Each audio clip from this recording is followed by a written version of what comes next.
Good morning सभी को। Good morning. कैसे हैं आप सब? उम्मीद करते हैं कि बहुत अच्छे से होंगे, अपनी पढ़ाई कर रहे होंगे। गुड मॉर्निंग, गुड मॉर्निंग सभी को। Good morning. आज फिर एक नए सेशन के साथ हम हाजिर हैं आपके सामने। और जो है आज हमारा चैप्टर है ब्लड। ये ऐसा चैप्टर है ब्लड जो हर कम्पिटिटिव एग्ज़ाम की दृष्टि से महत्वपूर्ण है। अब चाहे वो वनडे एग्ज़ाम हो या फिर क्लास एग्ज़ाम हो, अब ब्लड हमेशा पूछा जाता है। बहुत सारी एग्ज़ाम तो ऐसी हैं उसमें केवल और केवल अकेले ब्लड से ही 4-5 क्वेश्चन पूछ लिया जाता है। तो ब्लड बहुत ही इम्पोर्टेंट चैप्टर है, चाहे लैब टेक्नीशियन के लिए हो, ड्रेसर के लिए हो या अन्य जितना भी कॉम्पिटिटिव एग्ज़ाम है। ब्लड हमारे जर्नल जो एग्ज़ाम हैं उनके अंदर भी पूछा जाता है, और जितनी भी जांचें होती हैं तो आप सब को मालूम है ब्लड के आधार पर जो है कि होती हैं अधिकतर जांचें। ब्लड एक तरह का हमारा ऐसा शरीर का फ्लूइड है जिसका कहीं न कहीं रोल है। ठीक है, तो आज हम इसी महत्वपूर्ण टॉपिक यानी ब्लड के ऊपर अध्ययन करेंगे।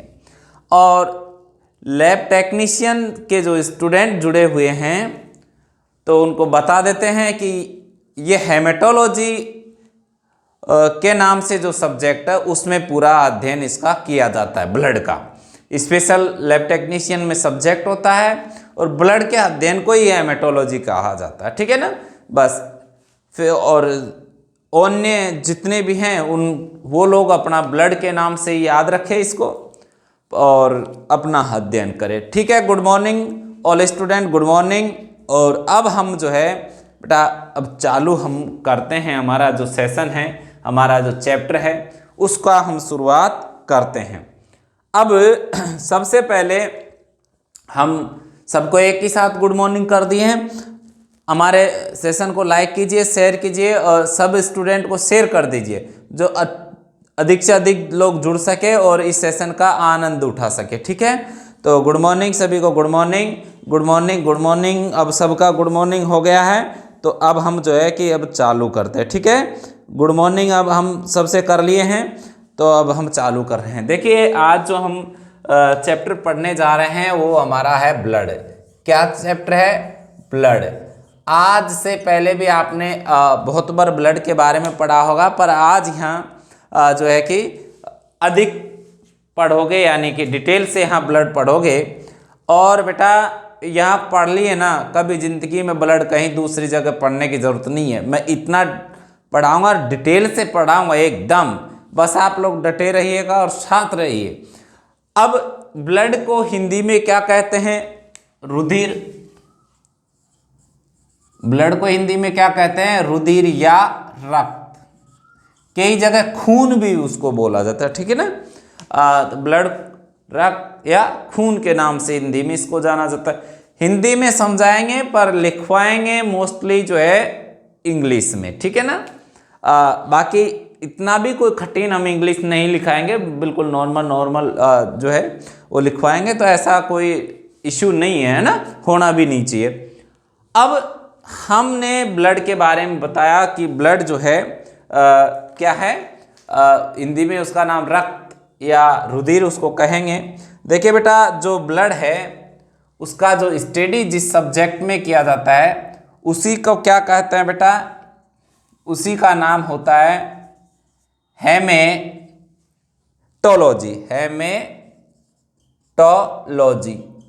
हेमेटोलॉजी।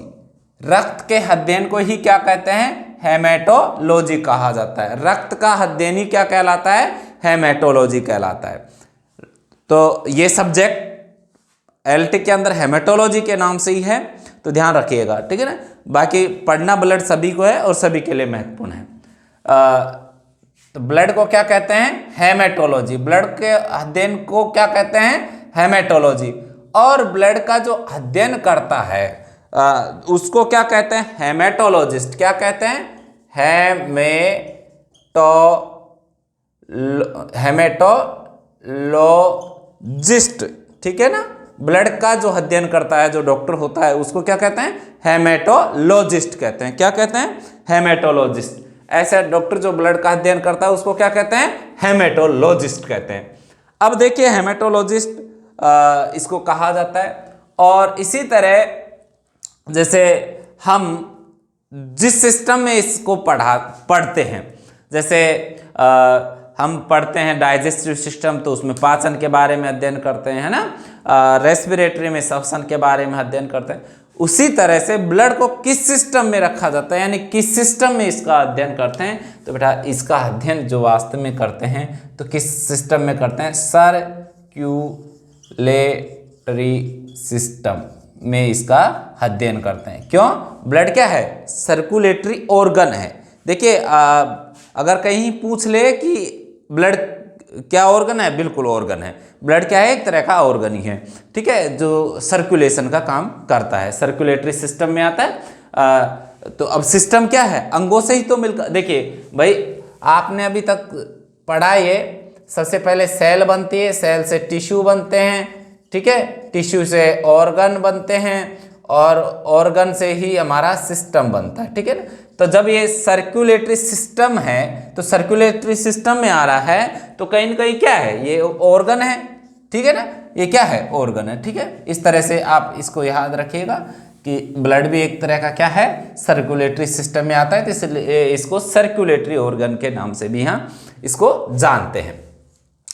अब अगला बात करते हैं हम कि जो है हमारा, इसको हेमेटोलॉजी के बारे में भी जैसे कि थोड़ा सा बता देते हैं कि डेफिनेशन हेमेटोलॉजी में अगर इसका देखेंगे तो क्या होगी, क्योंकि यहाँ ड्रेसर का बच्चा भी जुड़ा हुआ है, नर्सिंग के बच्चे भी यहाँ जुड़े हुए हैं, और यहाँ लैब टेक्नीशियन के बच्चे भी जुड़े हैं। तो हम लैब टेक्नीशियन को ध्यान में रख के ये हेमेटोलॉजी की परिभाषा बता रहे हैं। बाकी और याद नहीं करता है कोई और स्टूडेंट तो कोई दिक्कत नहीं है ना, और जगह इसके परिभाषा नहीं पूछता है, खाली इतना ही पूछता है ब्लड के अध्ययन को क्या कहते हैं? हेमेटोलॉजी कहते हैं। उसका अध्ययन करता है उसको हेमेटोलॉजिस्ट कहते हैं। तो डेफिनेशन देख लीजिए बेटा, हेमेटोलॉजी क्या है? देखिए हेमेटोलॉजी इज द ब्रांच, किसकी ब्रांच है? Of science.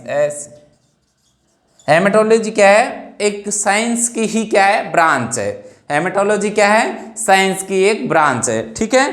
अब दैट, और इसमें क्या किया जाता है? हेमेटोलॉजी में खास तौर से फोकस किया जाता है। फोकस किसके ऊपर? फोकस ऑन द, इसमें दिख रहा है ना सही से, focus on the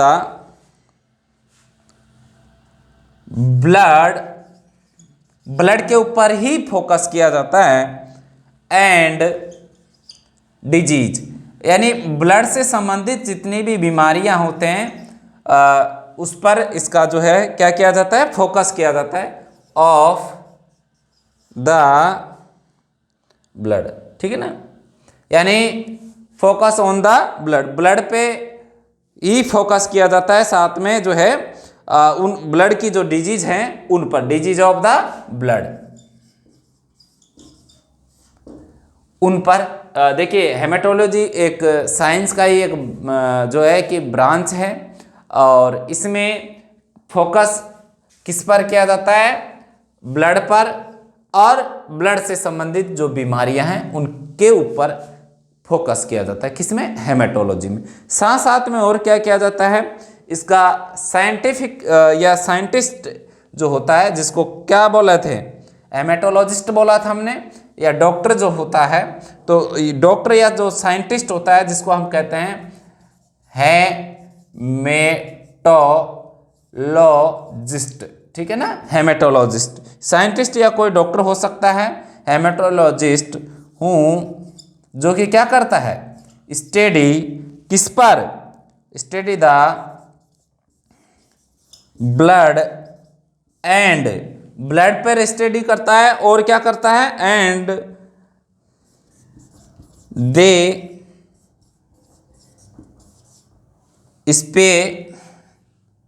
specially look at blood health and disease. ठीक है, ये एक दूसरी परिभाषा हो गई।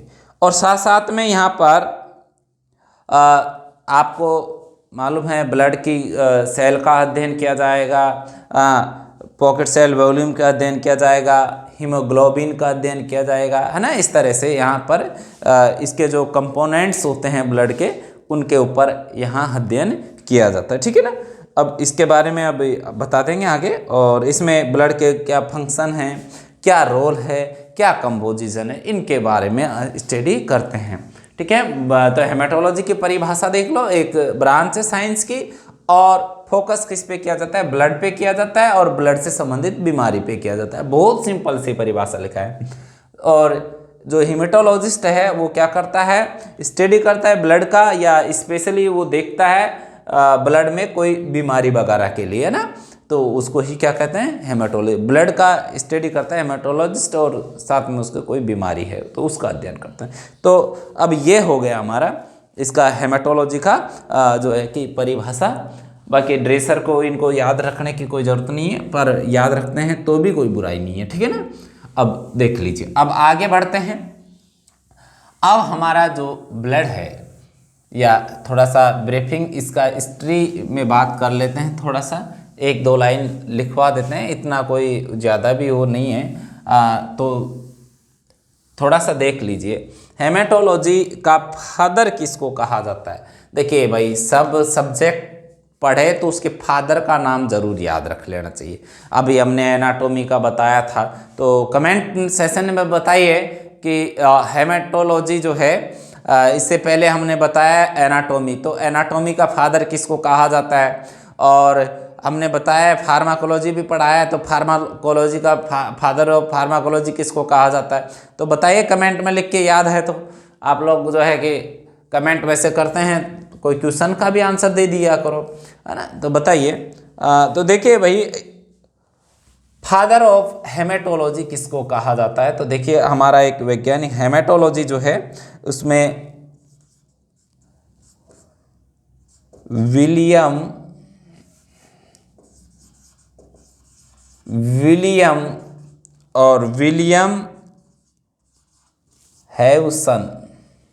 विलियम हैवसन को जो है फादर ऑफ क्या कहा जाता है, हेमेटोलॉजी। फादर ऑफ हेमेटोलॉजी कहा जाता है। विलियम हैवसन को क्या कहा जाता है, फादर ऑफ हेमेटोलॉजी कहा जाता है। अब ये ब्लड का जो अध्ययन है, और इससे पहले ल्यूवेनहॉक ने जब माइक्रोस्कोप का जो है कि स्ट्रक्चर, सबसे पहले ब्लड सेल को इसने जब देखा, तो तब से इसका हिस्ट्री स्टार्ट होता है। तो इसमें देख लीजिए एक एक का। ये इन्होंने सबसे पहले खोज की थी, यानी कब से इनको फादर कहा गया, इनको जो है 1770 में जो है कि इन्होंने अपना प्रयोग चालू किया, और इसलिए इनको विलियम एवंसन को जो फादर ऑफ हेमेटोलॉजी इसको कहा गया। 1642 के अंदर ल्यूवेनहॉक ने ब्लड सेल्स को जो देखा, तो इसमें जो है ल्यूवेनहॉक सी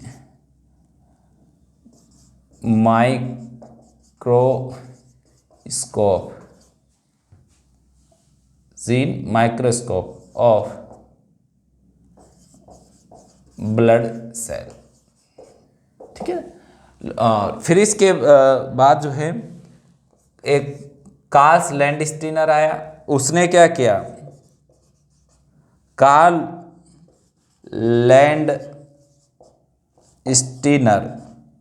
लैंडस्टीनर जो था, कार्ल लैंडस्टीनर, इसने क्या किया, कार्ल लैंडस्टीनर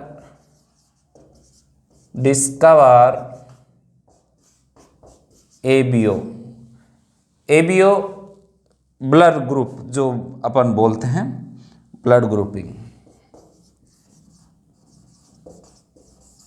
ग्रुप्स, ठीक है ना। एबीओ जो ब्लड ग्रुप से हैं, ए बी और ओ, ठीक है ना, ऐसे कर एबीओ, ठीक। तो जो है इनकी खोज किसने की, कार्ल लैंडस्टीनर ने की। बट एक RH फैक्टर भी इसी में आता है, ठीक है ना। साथ साथ में कार्ल लैंडस्टीनर किसकी खोज की थी, RH फैक्टर की भी इसी ने की थी ना।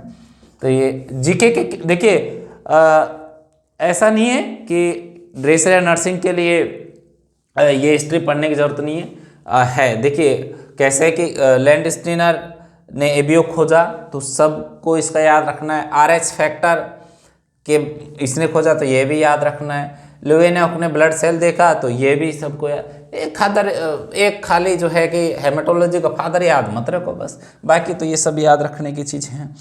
अब इस तरह सबसे पहले बस ठीक है, इतना ही बहुत है।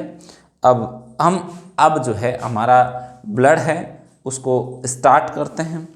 तो देखिए ब्लड या जिसको हम रक्त कहते हैं, तो रक्त या जो हमारा ब्लड है वो किस तरह का टिश्यू है, कमेंट में लिखिए कैसा टिश्यू है, कैसा ऊतक है ब्लड।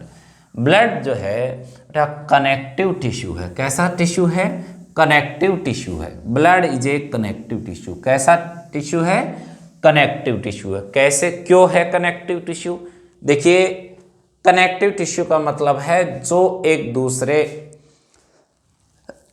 अंग को क्या करता है, सॉरी, जोड़ता है। क्या होता है कनेक्टिव का मतलब, जो कि एक दूसरे को क्या करता है, जोड़ के रखता है या जोड़ता है। तो हमारा ब्लड जो है वो भी क्या करता है, एक तरह का कनेक्ट करता है, यानी अंगों को एक तरह से जोड़ने का काम करता है ब्लड, क्योंकि सब पूरे बॉडी में जो है सर्कुलेट होता है, इसलिए इसका सर्कुलेटरी और साथ में जोड़ता भी है, तो इसको कनेक्टिव टिश्यू इसका नाम जो है दिया जाता है। अब ब्लड जो है तो पहली लाइन ही लिख लो,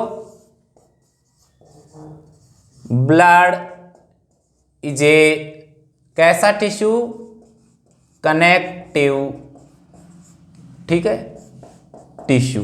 कैसा टिश्यू है, कनेक्टिव टिश्यू है। Blood is A connective tissue. कैसा टिश्यू है, कनेक्टिव टिश्यू।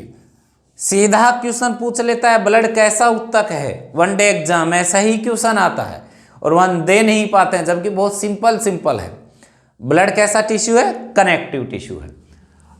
दूसरा है, एक एक पॉइंट लिखवा रहे हैं ऐसे करके, ठीक है ना, लिख लीजिए ऐसे करके, blood is A connective tissue. दूसरा हम लिखते हैं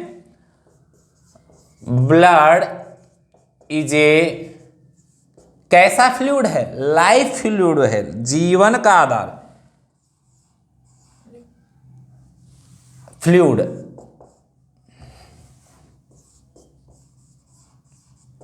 फ्लूइड ऑफ लाइफ। ब्लड क्या है, लाइफ का तरल या फ्लूइड है। Blood is a fluid of life, ठीक है ना, क्योंकि ब्लड के बिना जीवन की कल्पना भी नहीं कर सकते। ब्लड बिना कुछ भी नहीं है, ब्लड नहीं है तो हमारी जान भी नहीं है, ठीक है ना। तो ब्लड ही हमारा क्या है, फ्लूइड ऑफ लाइफ है, ऐसा जीवन का जो है महत्वपूर्ण फ्लूइड है ब्लड। ब्लड के बिना हम जिंदगी नहीं रह सकते, समझे ना। तो फ्लूइड ऑफ लाइफ है कौन, ब्लड। साथ साथ में फ्लूइड ऑफ लाइफ तो है ही, और क्या है, ये जो है फ्लूइड ऑफ ग्रोथ।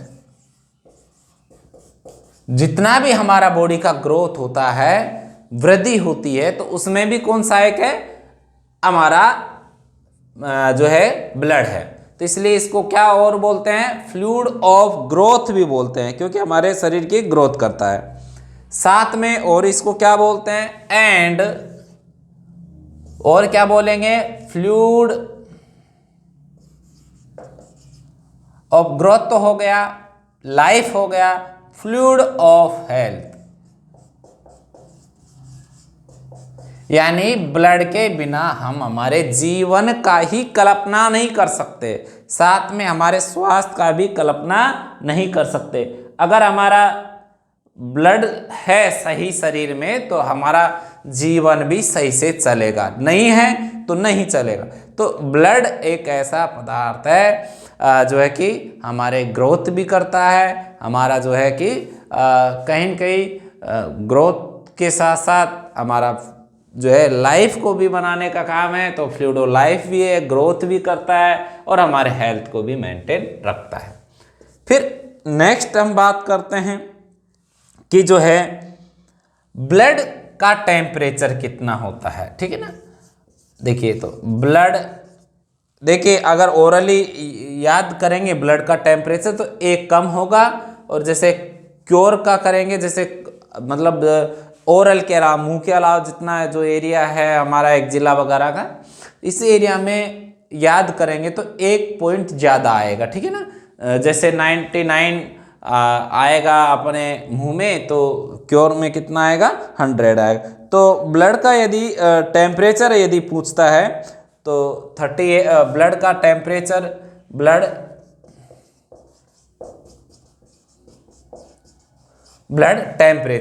टेम्परेचर यदि हम ब्लड की बात करते हैं तो यहाँ ब्लड का टेम्परेचर का जब बात करेंगे तो सेल्सियस पे तो होगा 38 डिग्री, और यही यदि फ़ारेनहाइट पे बात करेंगे तो एक मतलब 100.4 यानी, ठीक है, इतना किस पे रहेगा, फ़ारेनहाइट पे रहेगा।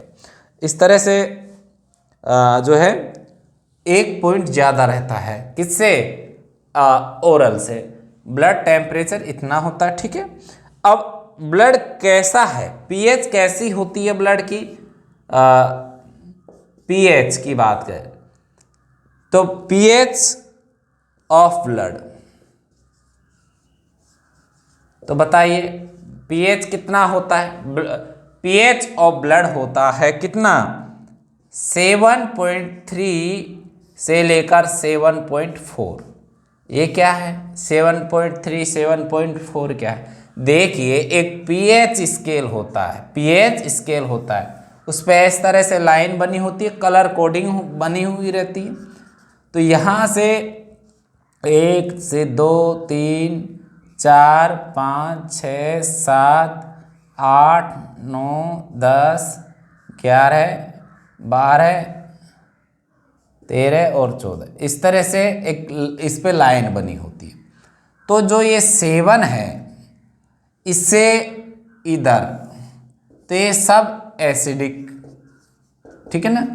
इनकी पीएच कैसी होगी, 1 से लेकर 7 तक एसिडिक होगी, और 7 से लेकर 14 तक ये सब कैसे होंगे, बेसिक या बेस, क्षारीय पदार्थ होंगे, ठीक है ना, बेसिक होंगे।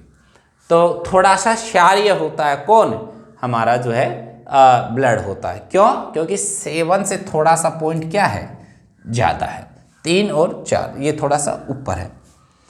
तो ब्लड कैसा हो गया, इसलिए इसको थोड़ा जो है स्लाइटली क्या हो कहते हैं, क्षारीय पदार्थ कहते हैं, बेसिक कहते हैं। साथ साथ में ब्लड जो है वैसे न्यूट्रल के पास ही है इसकी वैल्यू, तो स्लाइटली है ना, एल्केलिन इसको बोला दिया जाता है, स्लाइटली कैसा, स्लाइटली एल्केलाइन। एल्केलाइन का मतलब क्या है, स्लाइटली एल्केलाइन लिखा है, तो एल्केलाइन का क्या है मतलब, एल्केलाइन का मतलब होता है जो पानी में घुल जाए। और 7 पे यहाँ जो कोई पीएच आती है इस पे 7 पे, तो वो कैसा आता है, न्यूट्रल होता है, ठीक है ना, उदासीन होता है, ठीक है ना। कैसा होता है पदार्थ, न्यूट्रल या उदासीन होता है, ठीक है ना, न्यूट्रल या उदासीन इसको कहेंगे। 1 से लेकर 7 तक एसिडिक, इससे ऊपर बेस या क्षारीय या अम्लीय, इस तरह से इसको बोला जाता है। और स्लाइटली एल्केलिन, ब्लड कैसा पदार्थ होता है, स्लाइटली एल्केलिन होता है। स्लाइटली एल्किन बोला सर जी, स्लाइटली एल्किन क्या होता है, भाई स्लाइटली एल्कलीन का मतलब है कि जो पानी में आसानी से घुल जाए। एल्कलीन का मतलब क्या हुआ, जो पानी में सोल्यूबल हो। तो यहाँ लिख सकते हैं सोल्यूबल इन वाटर, जो पानी में घुल सके। किसमें? पानी में घुल सके, उसको ही क्या बोलते हैं? सोल्यूबल इन वाटर, जो पानी में घुल सके। तो इस तरह से जो है हमारा ब्लड का प्रॉपर्टी हम जो है कि अभी पढ़ा रहे हैं, फिजिकल प्रॉपर्टी है ये सब, है ना। हेडिंग इसका क्या डालोगे? ये जो अभी पढ़ाए हैं इसका हेडिंग क्या डालोगे? फिजिकल प्रॉपर्टीज ऑफ ब्लड, ठीक है ना। ये इसका हेडिंग डालना है, फिजिकल प्रॉपर्टी ऑफ ब्लड, ये इसका हेडिंग आपको डालना है। अब ब्लड होता कितना है? तो देखिए ब्लड का जो है,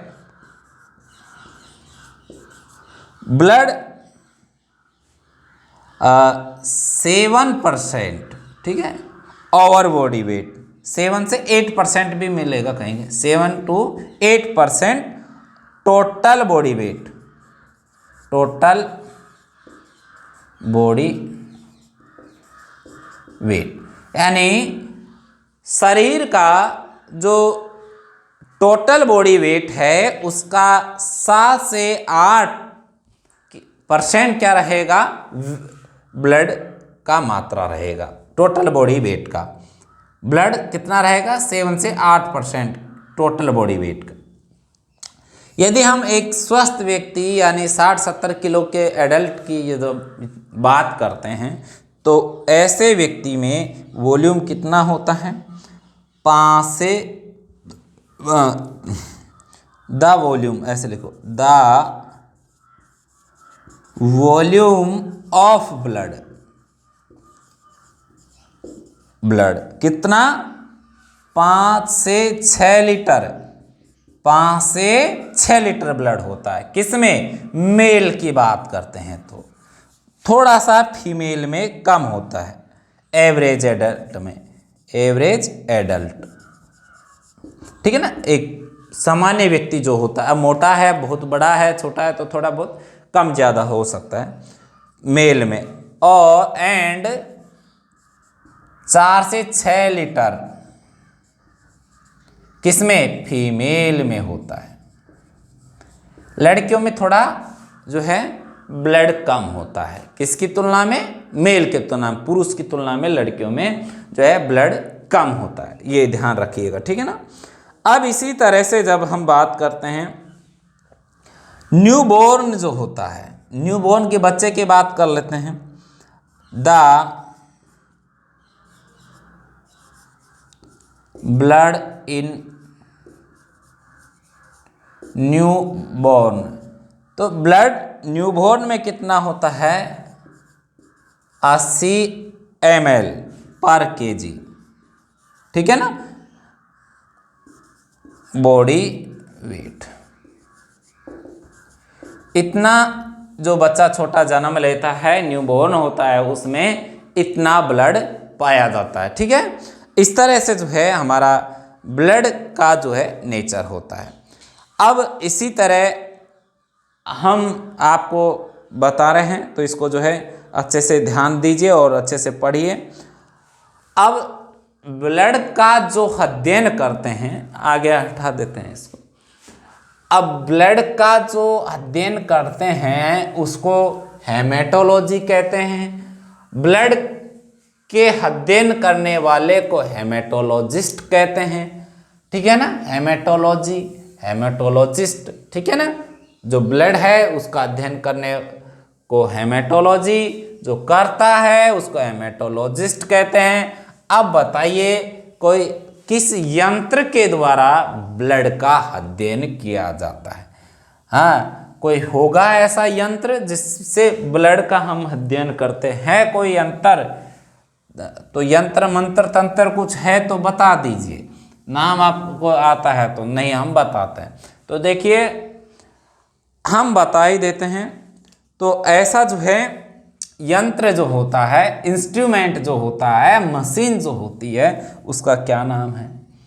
हेमेटोसाइटोमीटर, हेमेटोसाइटोमीटर,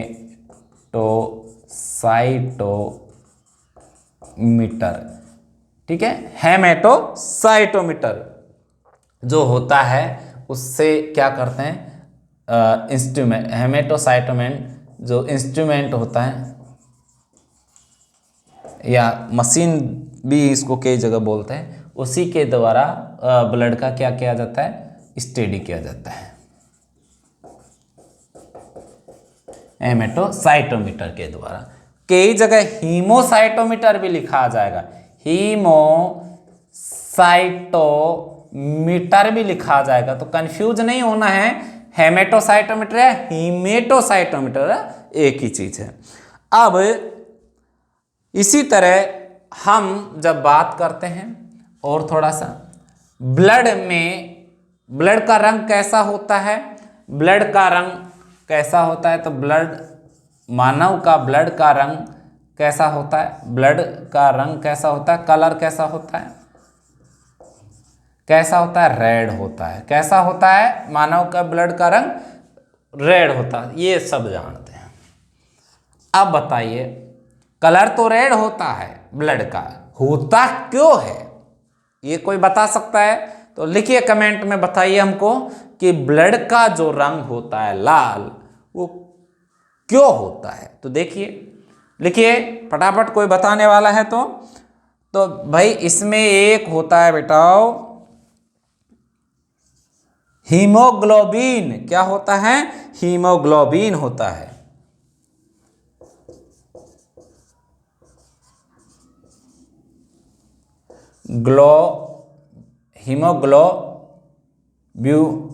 हीमोग्लोबिन जो होता है, ये इसी की वजह से ब्लड का रंग कैसा होता है, लाल दिखाई देता है। हीमोग्लोबिन की वजह से ही ब्लड का रंग कैसा होता है, लाल होता है। अब इसमें हीम क्या है, ये जो है ना हीम, हीम क्या है और ग्लोबुलिन क्या है। तो देखिए, हीम का मतलब होता है आयरन, लोहा, और ग्लोबुलिन क्या है बेटाओ, ये है एक तरह का प्रोटीन, ठीक है। ग्लोबुलिन क्या है, प्रोटीन है। हीम क्या है, आयरन है, ठीक है। हीम क्या है, आयरन। अब कहोगे सर आयरन ही नहीं, लोहा, लोहा शरीर में पाया जाता है, तो शरीर में जंग क्यों नहीं लग जाती सर? अरे भाई, ये हमारे जो बाहर लोहा पाया जाता है उस तरह नहीं होता, ये कैसा होता है, लिक्विड फॉर्म में होता है, ठीक है ना। जो हरी सब्जियां वगैरह खाने से आयरन बढ़ता है, ऐसा भी आप सुने। तो कहीं न कहीं हीम यानी आयरन और ग्लोबुलिन क्या है, प्रोटीन है। ये इस पिगामेंट की वजह से, हीमोग्लोबिन क्या है, ब्लड का पिगामेंट है, पिगमेंट, और हिंदी में क्या बोलते हैं, वर्णक, ठीक है। अब थोड़ा सा एक दो और क्वेश्चन ब्लड में से बनते हैं, जो वैसे ड्रेसर या मेडिकल एग्जाम में तो नहीं पूछे जाएंगे, पर फिर भी जीएस का जो होता है यानी जनरल साइंस जहाँ पर आती है, तो वहाँ ऐसा क्वेश्चन बहुत बार पूछा है, इतना बार कि क्या हम बताएं, बहुत बार जो है पूछता है। जैसे वनडे एग्ज़ाम एसएससी का हो, है ना, या रेलवे के हो, उन जगह पर इस तरह का जो है क्वेश्चन कई बार जो है पूछा जाता है। जैसे कि वाइट ब्लड किसका होता है, वाइट, जैसे ब्लड अगर आता है तो कमेंट में लिखिए, ब्लड, वाइट ब्लड किसका होता है, कोई बता सकता है वाइट ब्लड कैसा किसका होता है, ब्लू किसका होता है। तो देखिए, ब्लू किसका होता है और वाइट किसका होता है, ये दो क्वेश्चन है, कोई बता सकता है तो कमेंट में डाल दीजिए कौन सा। देखिए, तो हम बता रहे हैं, नहीं बता सकते हैं तो कोई दिक्कत नहीं है। वाइट ब्लड जो होता है एक लिम्फ, जैसे कि हमने बताया ना, जैसे पिगामेंट कौन सा, हीमोग्लोबिन, उसकी वजह से हमारे ब्लड का रंग कैसा हो रहा है, रेड, हीमोग्लोबिन की वजह से। तो उसी तरह जो हमारा ये कॉकरोच का नाम सुना है ना, कॉकरोच जो होता है, तो कॉकरोच जो होता है ना, इसमें हीमोलिम्फ पाया जाता है।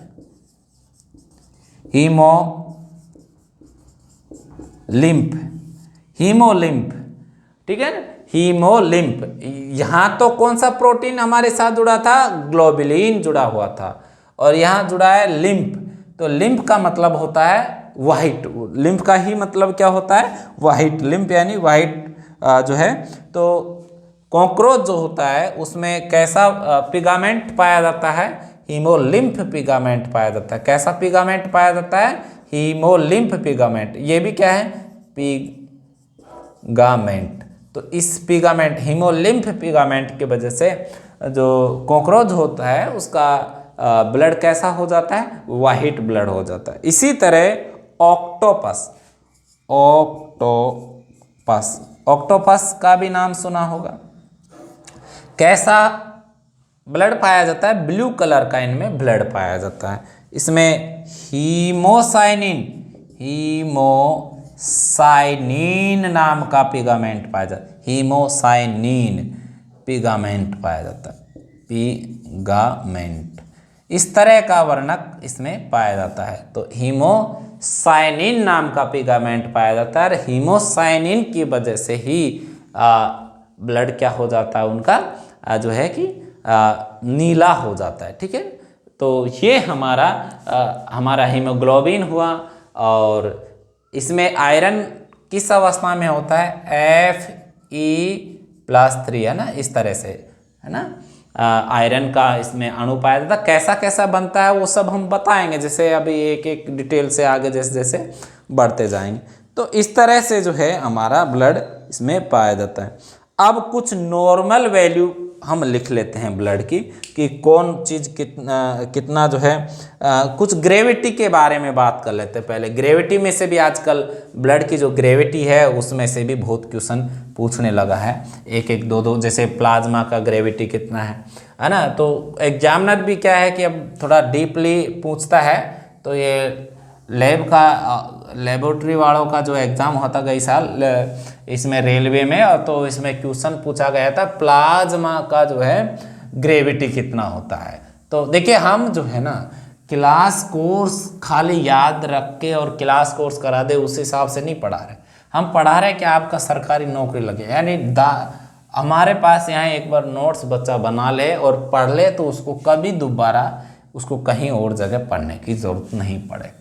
जो हम टॉपिक पढ़ा रहे हैं उसके लिए तो खास तौर, जैसे हम ब्लड पढ़ा रहे हैं तो ब्लड कभी उसको कहीं और जगह पढ़ने की ज़रूरत नहीं पड़े। हम उस तरह से नोट्स तैयार किए हैं आप लोगों के लिए, ठीक है। हो सकता है थोड़ा ज़्यादा हो, है ना, पर भाई जो पढ़ेगा तो अच्छा रहेगा। एक ही साथ पढ़ो, मेहनत करो। तो ब्लड की जो हमारी ग्रेविटी है, ब्लड ग्रेविटी। अब सबसे पहले जो है इसमें वेट कितना होता है किस सब्सटेंस का, इसका यहाँ अध्ययन किया जाता है, ठीक है ना, कि जो है। तो इसमें इसी तरह जब हम बात करते हैं ब्लड की ग्रेविटी का, और ये ग्रेविटी निकाली जाती है पानी की ग्रेविटी के आधार पर, ठीक है ना। तो ब्लड की ग्रेविटी में सबसे पहले हम बात कर लेते हैं किसकी, सबसे पहले हम जैसे कि प्लाज्मा की ही बात कर लेते हैं। प्लाज्मा ग्रेविटी, ठीक है ना, एक क्वेश्चन आया हुआ है तो इसीलिए हम करा रहे हैं। तो प्लाज्मा की जो ग्रेविटी जो होती है 1.02 से लेकर 1.026 तक इसका ग्रेविटी होता है, किसका, प्लाज्मा का। और कंप्लीट ब्लड का बात करें, कंप्लीट ब्लड का, पूरे का पूरा जो ब्लड होता है उसकी ग्रेविटी कितनी होती है, और तो उसकी थोड़ा सा ही ज़्यादा है, कोई ज़्यादा नहीं है, 2 से लेकर 1.62, है ना। यानी पानी की ग्रेविटी से थोड़ा सा ज़्यादा होती है, ठीक है। अब पानी की जो ग्रेविटी है उससे थोड़ा सा ज़्यादा होती है। अब केवल हम ब्लड की सेल की बात कर ले। देखिए ये प्लाज्मा की हो गई, ये कंप्लीट ब्लड की हो गई। पर केवल ब्लड सेल की बात कर ले, ब्लड सेल कौन कौन सी, आरबीसी हुआ, डब्ल्यूबीसी हुआ, प्लेटलेट्स हुई, है ना।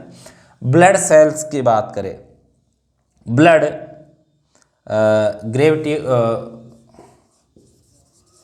ब्लड सेल्स ग्रेविटी की बात करें, ब्लड की जो सेल्स हैं उनकी ग्रेविटी की यदि हम बात करते हैं तो वो कितना होता है, 0.9 to 1.01। ठीक है, ये किसकी है, ये है बेटा ब्लड की जो सेल्स हैं उनकी ग्रेविटी। ये कौन सी किसकी ग्रेविटी है, पूरे के पूरे ब्लड की, है ना। ये किसकी है, प्लाज्मा की। देखिए ब्लड में क्या क्या होते हैं अभी हम आगे पढ़ेंगे तो बताएंगे। ब्लड में ब्लड सेल्स होती हैं, ब्लड में प्लाज्मा होता है, प्लाज्मा कितना % होता है ना। ब्लड सेल कितनी % होती है, जैसे 45% ब्लड सेल होती है, बाकी 55% जो है प्लाज्मा होता है। प्लाज्मा में पानी कितना % होता है वो सब हम बताएंगे ना। थोड़ा सा तसल्ली रख लीजिए, यानी क्लास जैसे जैसे आगे बढ़ता जाएगा वैसे वैसे सब चीज़ें आती जाएंगी। समझ में सब आ रही है आपको तो आप लोग बताते जाइए कमेंट करके।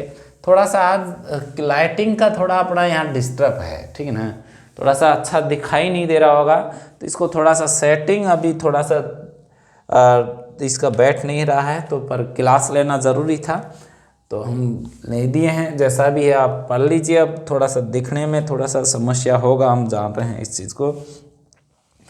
अब कुछ पदार्थों की नॉर्मल हम वैल्यू याद लिखवा देते हैं। नॉर्मल जो है value of some important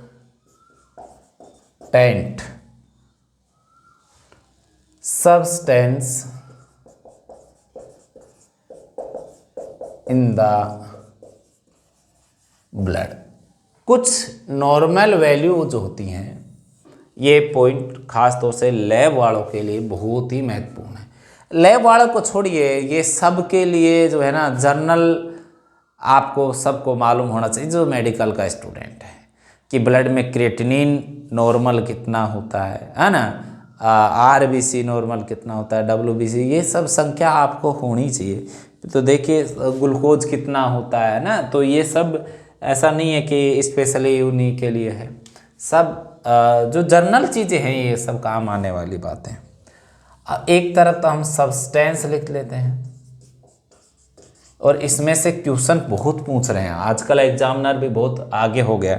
substance लिख लेते हैं और नॉर्मल वैल्यू लिख लेते हैं।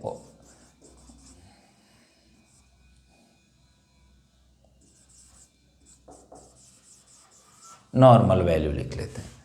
अब आगे जैसे जैसे चैप्टर पढ़ता जाएगा आगे हम और अच्छे अच्छे से बातें बताते जाएंगे। अब नॉर्मल वैल्यू में जब हम बात करते हैं तो सबसे पहले बात कर लेते हैं ग्लूकोज की, कि जो हमारा ग्लूकोज जो है वो कितना होता है। तो देखिए ग्लूकोज कितना होता है, नॉर्मल वैल्यू कितनी होती है ग्लूकोज की। तो नॉर्मल वैल्यू जो हमारा ब्लड है इसमें कितना होता है, 70 से लेकर 110 mg/dl नॉर्मल वैल्यू है ना। ब्लड में ग्लूकोज की मात्रा कितनी होनी चाहिए, 70 से लेकर 110 mg/dl। अब आरबीएस चेक करते हैं तो कितना आता है वो सब जो है आगे बता देंगे कैसे कैसे क्या है, पर खाली आप ग्लूकोज का अगर नॉर्मल वैल्यू अगर शरीर में होना चाहिए तो कितना होना चाहिए, 70 से 110 mg/dl होना चाहिए, ठीक है ना। इसके अतिरिक्त क्रेटिनिन की बात कर ले, क्रेटिनिन है ना, kidney function test RFT LFT जो होता है तो वहाँ इसको देखा जाता है क्रेटिनिन को ना। इसमें तो क्रेटिनिन कितना होना चाहिए, 0.5 से लेकर 1.5 mg/dl होना चाहिए। इतना हमारे क्या होना चाहिए, क्रेटिनिन होना चाहिए, ठीक है ना। जो है कोलेस्ट्रॉल की बात कर लेते हैं। कोलेस्ट्रॉल की जब बात करते हैं तो कोलेस्ट्रॉल कितना होना चाहिए, तो कोलेस्ट्रॉल जो है अधिकतम कितना हो सकता है, 200 ml तक, बस mg/dl है ना, mg/dl, ठीक है। इस तरह से ये नॉर्मल वैल्यू हो गई। इसी तरह प्लाज्मा की हम बात कर लें। प्लाज्मा में प्रोटीन होता है ना, एल्ब्यूमिन है ना, प्रोथ्रोम्बिन, थ्रोम्बिन, वो सब है ना प्लाज्मा प्रोटीन। तो उनका नॉर्मल वैल्यू कितना होना चाहिए प्लाज्मा प्रोटीन का, जो है एक एक का जैसे वैसे सबका टोटल मिलाकर तो 1.4 to 8.3 जो है ग्राम पर डीएल होना चाहिए, ग्राम पर डीएल। वो mg/dl है, ग्राम पर डीएल है, ठीक ना। तो इसमें थोड़ी वैल्यू ज़्यादा हो गई। अब इसमें जैसे एल्ब्यूमिन की बात करें तो एल्ब्यूमिन कितना होना चाहिए, 0.7 ग्राम पर डीएल होना चाहिए। और बचा कुचा जो है तो किस में चल जाएगा, ग्लोब्यूलिन में चल रहा है। तो ये कितना होना चाहिए, 2.3 mg ग्राम पर डीएल है ना, ग्राम पर डीएल। ये इतना क्या होना चाहिए, ये हमारे जो है एल्ब्यूमिन ग्लोब्यूलिन होना चाहिए।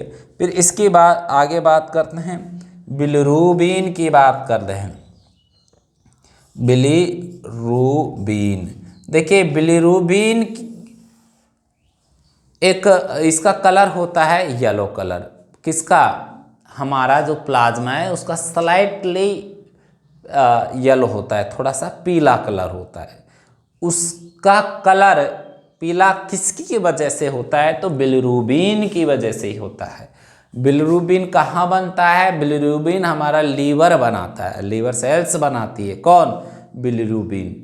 बिलिरुबिन भी ये बनाती हैं और बिलिरुबिन भी बनाती हैं, ठीक है ना। तो बाइल जूस जो है उसका रंग नीला हो जाता है बिलिरुबिन की वजह से, और बाकी हमारा प्लाज्मा का जो रंग स्लाइटली येलो होता है तो बिलिरुबिन की वजह से बनता है। यदि लीवर ज़्यादा बनाने लग जाए क्या, बिलिरुबिन, तो ऐसा व्यक्ति जो है उसका लीवर ये मान लिया जाता है कि दिक्कत है या खराब हो गया है। तो ऐसे व्यक्ति में जॉन्डिस नाम का जो बीमारी हो जाता है, ठीक है ना। जब हमारे खून में अधिकतर मात्रा किसकी है, प्लाज्मा की है, तो प्लाज्मा का रंग येलो हो जाएगा तो रेड ब्लड सेल वहाँ कम बनेगी या डेड हो जाएगी।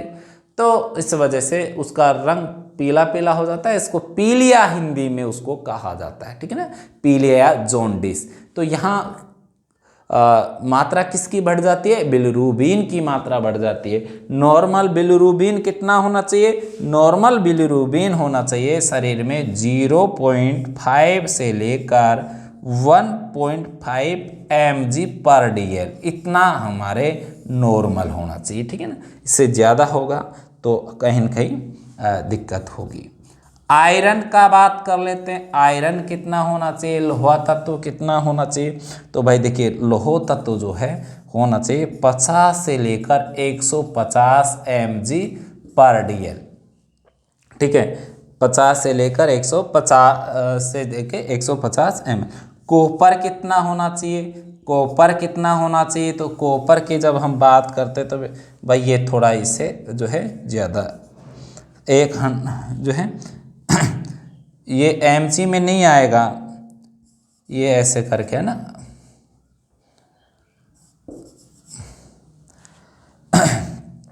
कॉपर जो है तो कॉपर कितना होगा 100 से 200 mg/dl आएगा, ठीक है ना। माइक्रो में इसमें जो है आयरन होगा, आयरन का मात्रा कम होता है कॉपर से ना। फिर जो है कॉपर हो गया, आयरन हो गया, जो है कॉपर हो गया। अब हम बात करते हैं, ये यहाँ दिखाई दे रहा है कि नहीं दे रहा है, देख लेते हैं थोड़ा सा। नहीं देगा दिखाई, यहाँ से को एक लाइन और दे दें। कैल्शियम की बात करते हैं, कैल्शियम की ये और लिखवा देते हैं, यहाँ तक ही दिखेगा ही। कैल्शियम की बात कर लेते हैं। तो कैल्शियम कितना होता है, 9 to 11 mg पर DL इतना होना चाहिए, ठीक है, mg पर DL। यदि इसको मिली इक्विवेलेंट में कन्वर्ट कर लेंगे तो ये भी जो है थोड़ा सा मात्रा इसका कहीं अगर इस तरह से आ जाता है मिली इक्विवेलेंट में, तो ये इस तरह से आएगा 4.5 से 5.5 MEQ लीटर, मिली इक्विवेलेंट लीटर है ना, इसको इस तरह से बोला जाता है, ठीक है। अब आगे बढ़ते हैं, थोड़ा सा और इसमें पढ़ा देते हैं। वैसे इस तरह 2-3 और हैं, ज़्यादा नहीं है प्रॉपर्टी, जो मुख्य जो हमारे काम में आती हैं उन्हीं को हम पढ़ा रहे हैं, ठीक है ना। जो काम नहीं आती है इतना ज़्यादा तो उनको हम छोड़ दे रहे हैं, ठीक है ना। जो काम की चीज़ें हैं उन्हीं पे हम फोकस कर रहे हैं, ठीक है। और आगे अभी कंपोजिशन वगैरह ये सब पढ़ोगे तो पर नॉर्मल प्रॉपर्टी कुछ होती है ब्लड में, इम्पोर्टेंट सब्सटेंस होते हैं, पदार्थ होते हैं, उन्हीं के बारे में यहाँ पढ़ रहे हैं। सोडियम कितना होता है, सोडियम कितना होता है, तो सोडियम जो है इसका मात्रा जो है 135 से लेकर 145 mg पर DL होती है, ठीक है ना। इस तरह से मिली इक्विवेलेंट पर लीटर, ठीक है, इस तरह से होती है। कौन, सोडियम। ये एग्जाम में बहुत बार पूछे जाते हैं, मेडिकल वाले एग्जाम में। जनरल कंपटीशन में ये सब नहीं पूछा जाता, ठीक है। ये हाई लेवल की चीज़ें हैं। तो ये पोटेशियम, तो ये लैब वालों के लिए बहुत ज़्यादा ही महत्वपूर्ण है। ड्रेसर को भी है, पर ड्रेसर नहीं भी करेगा तो चलेगा, पर LT वालों को ज़रूरी। पोटेशियम कितना है, नर्सिंग वालों को तो है ही, सब नर्सिंग वालों को तो सब कुछ है ज़रूरी, ठीक है ना, से लेकर 5.10 मिली इक्विवेलेंट लीटर हो गया, ठीक है। इस तरह से जो है ये पोटेशियम हो गया। फिर हम क्लोराइड की बात कर रहे हैं। क्लोराइड कितना होता है, तो क्लोराइड जो है 97 से लेकर 107 मिली इक्विवेलेंट पर लीटर ये होता है। इस बाइकार्बोनेट वगैरह, बस ठीक है, इतना याद रख लीजिए आप। इस तरह के ये हमारे पदार्थ किस में पाए जाते हैं, हमारे ब्लड के अंदर पाए जाते हैं।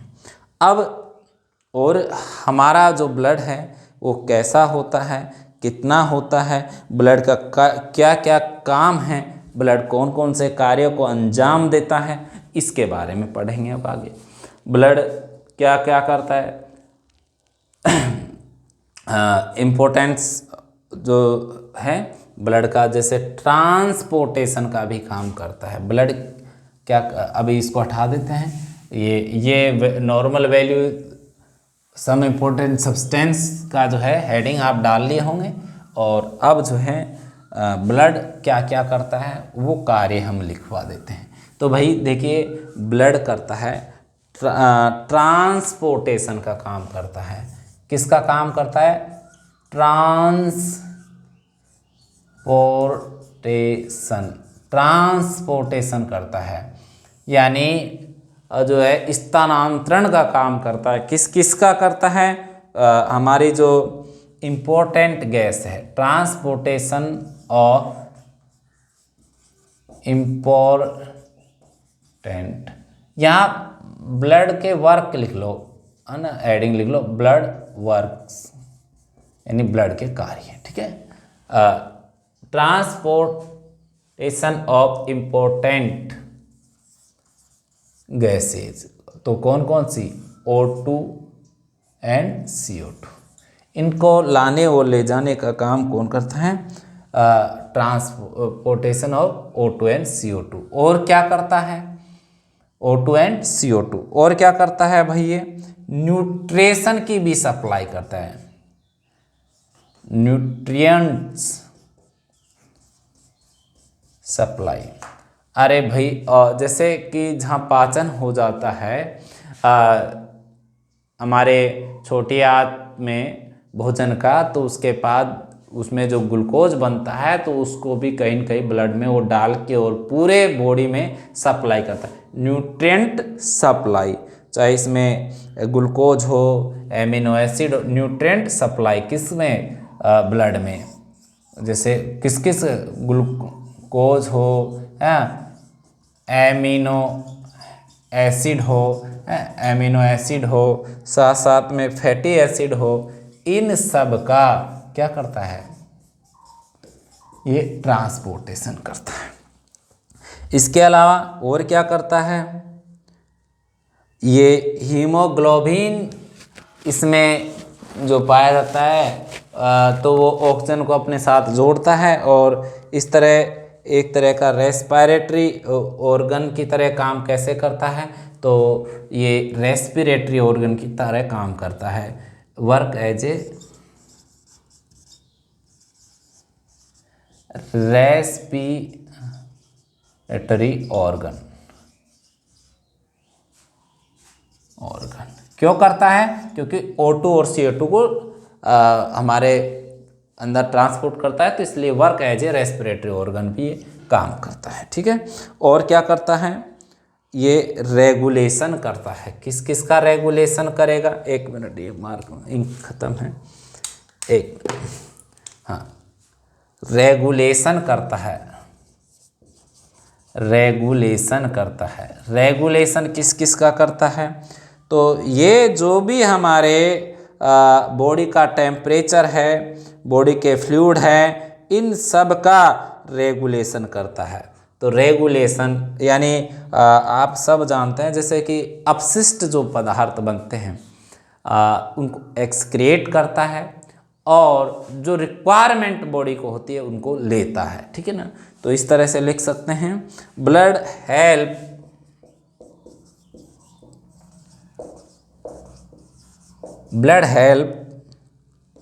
टू maintain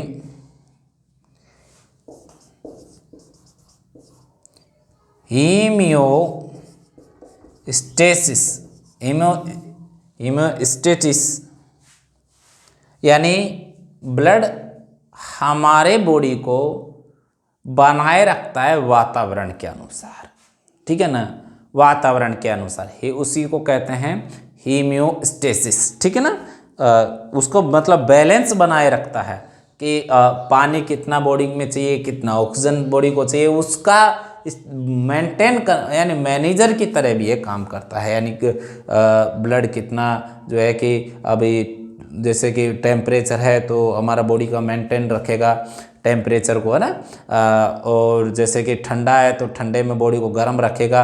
ये कहीं न कहीं काम जो करने का कार्य करता है, ये इसमें भी ब्लड हमारा blood help to maintain homeostasis, regulation में इस तरह से ये काम करता है। वह इसमें वाटर बैलेंस जैसे रेगुलेशन, और क्या करे, regulation of water balance, acid base balance, है ना, इस तरह से ये मेंटेन रखता है कौन, ब्लड।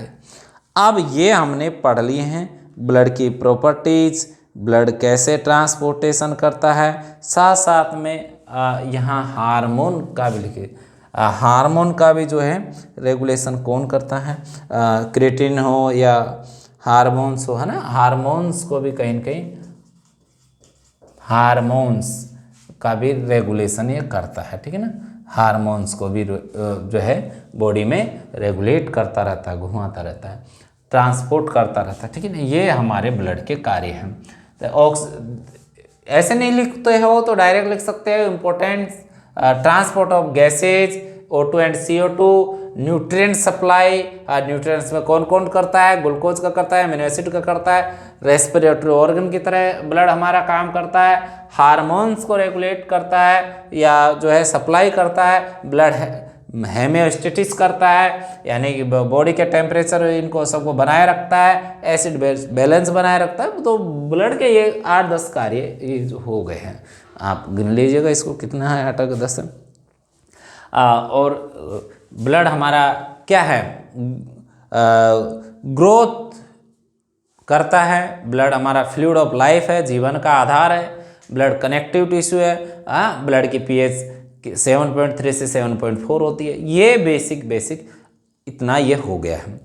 अब कल जो हम पढ़ेंगे तो वो ये पढ़ेंगे ब्लड में कौन सा संगठन कितना होता है, यानी ब्लड के अंदर प्लाज्मा कितना होता है, ब्लड के अंदर जो है ब्लड सेल कौन सी होती है, सीरम क्या होता है, ये हम सब पढ़ेंगे। और सीरम ये सब पढ़ेंगे।